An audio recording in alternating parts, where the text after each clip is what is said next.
Two more commanders have been named in the Deshazor Everett lawsuit. We're going to get into this right now.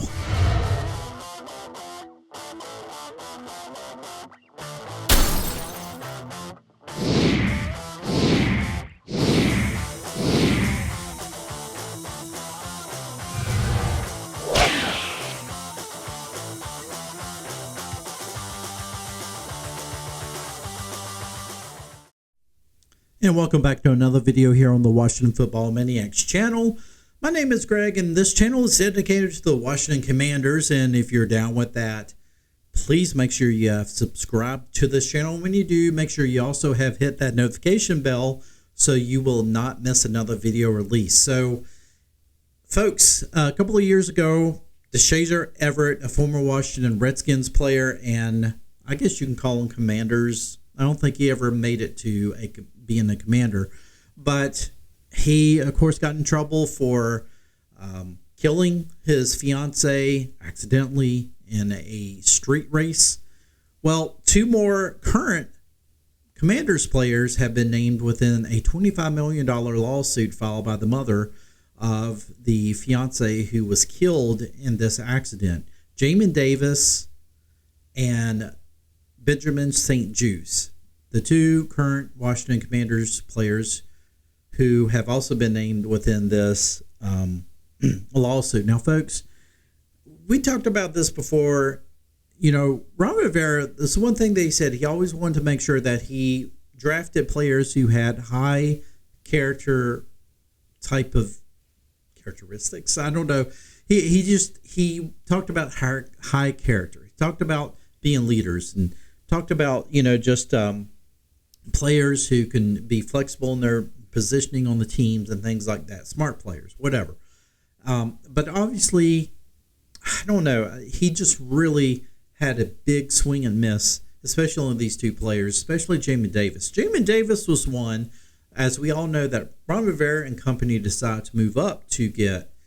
Jamin Davis was really slated to go into the second round, but the Washington Commanders decided that they were going to draft him in the first round, and they did that. And he just has not really, honestly, hasn't lived up to that hype. While he's made a good play here and there, he really has not been a first-round linebacker. And this is one area that the Washington Commanders defense has really struggled with. And even when last year, when the Commanders defense was being rated as like a top 10 defense, believe it or not, at one point they were.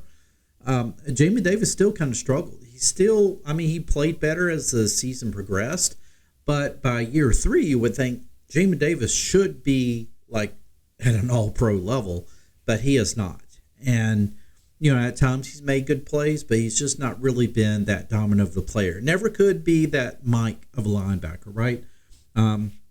Outside linebacker at best, and just never the Mike. And just, to me, I think it's been a very wasted pick. And now that we're learning that he has been involved with the Deshazor Everett situation that happened a couple of years back, both him and Benjamin St-Juste, now you have two players that, honestly, I don't see that are going to be back next year.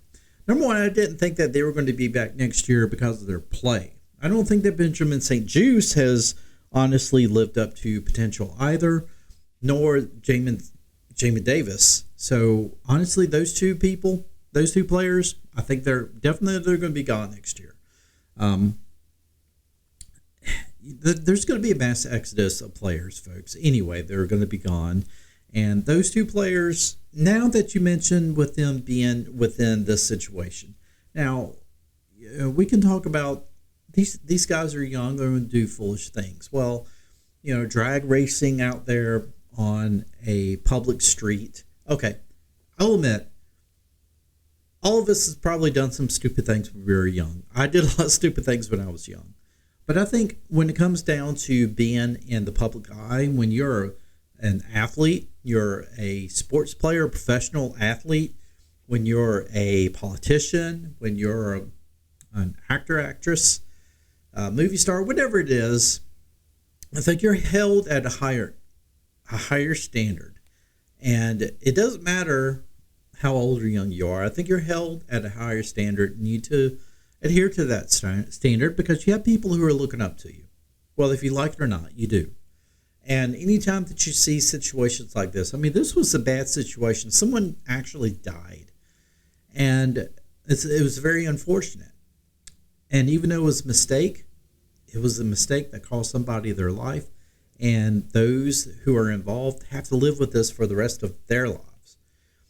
But, I just think that when it comes down to situations like this, you don't want to have this on your football team. And I think that this might be a sign that for the next coaching staff that comes in, they're going to look at stuff like this. They're going to be like, we can't have this on our team. We need to try to build our team around individuals who have high character, high motivation to be the best, no matter if they were drafted in the first round or seventh round, or if they were undrafted. We want people who want to strive to be their best.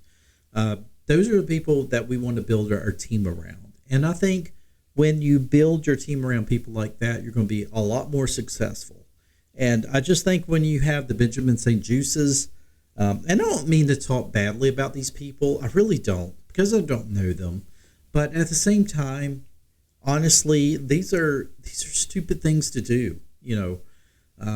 Whether if you're a football player or not, it's just, I mean, for goodness sakes, Deshazor Everett had illegal nitrous turbo boost in his car. Yes, I've heard about people having that in their cars, but he's not a professional racer, so he did not know how to handle this car, and it cost somebody their lives. So that being said, you can't have people like that on your team. And regardless, I think if Ron Rivera, let's say that the Commanders had a great season this year and they were going to the playoffs and all this stuff, and Ron Rivera was actually coming back next season, I'm not sure if he would have brought these guys back. I think he would have probably cut them, and hopefully he would have anyway. So, folks, I don't think you're going to see Jamin Davis nor Benjamin St-Juste on this team next year. And, because of play, because of character, and things like that, you don't want to build your team around that. Folks, if you agree with me, please, let me know in the comments what you think. I just think it's a terrible situation. My heart goes out to the family that lost a loved one within this. It's just unnecessary. It really is. But, at the end of the day, you just hope justice is served. You hope the families can at least, they'll never be fully whole, but you just hope that they get something out of this to help ease the pain, whatever it can be. But I think for the Commanders, as far as the team goes, I think you move on from Benjamin St-Juste and Jamin Davis for this. Let me know what you think. And with that said, I'll see you in the next one.